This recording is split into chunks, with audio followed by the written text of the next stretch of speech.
নমস্কার, আমি মিঠু। শুরু করছি নজরে রাজ্য।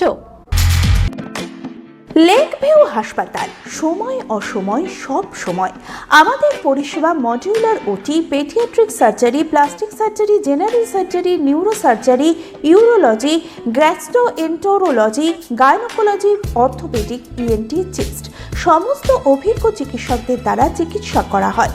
সর্বোন্নত আইসিইউ, এইচডিইউ, প্যাথোলজি, সমস্ত রকমের USG, CT scan, X ray, FNAC, biopsy, tapping.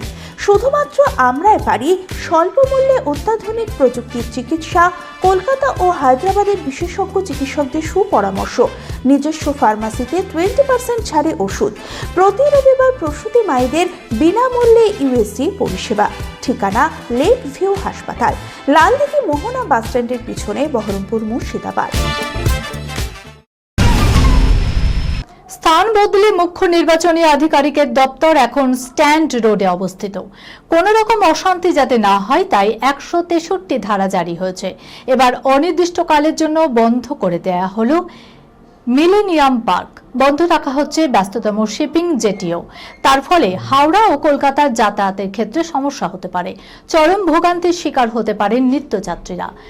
ফের কবে মিলেনিয়াম পার্ক খুলবে, কবে বা শিপিং জেটিতে জলযান পরিবহন স্বাভাবিক হবে তা এখনো স্পষ্ট নয়।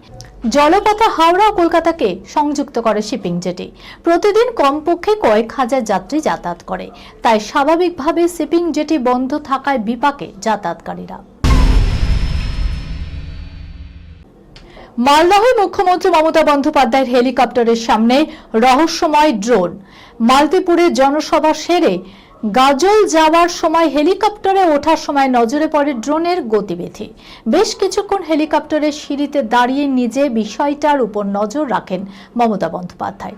বললেন, কারা এসব করছেন তা নজরে রাখা দরকার, পুলিশের এদেরকে চিহ্নিত করতে হবে।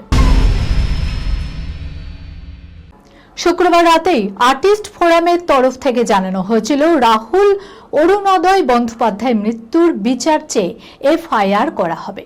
সেই মতো শনিবার দুপুর 2:30 নাগাদ রিজেন্ট পার্ক থানায় পৌঁছলেন প্রসেনজিৎ চট্টোপাধ্যায়, ঋতুপর্ণা সেনগুপ্ত, চিরঞ্জিত চক্রবর্তী সহ একাধিক তারকা।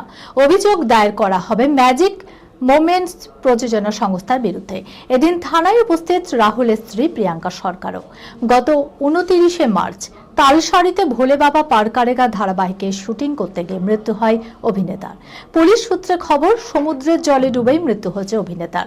সেখান থেকে জানা যায় লীনা গঙ্গোপাধ্যায়ের প্রযোজনা সংস্থা নাকি পুলিশের কোনো অনুমতি ছাড়াই সেখানে শুটিং করেছিল।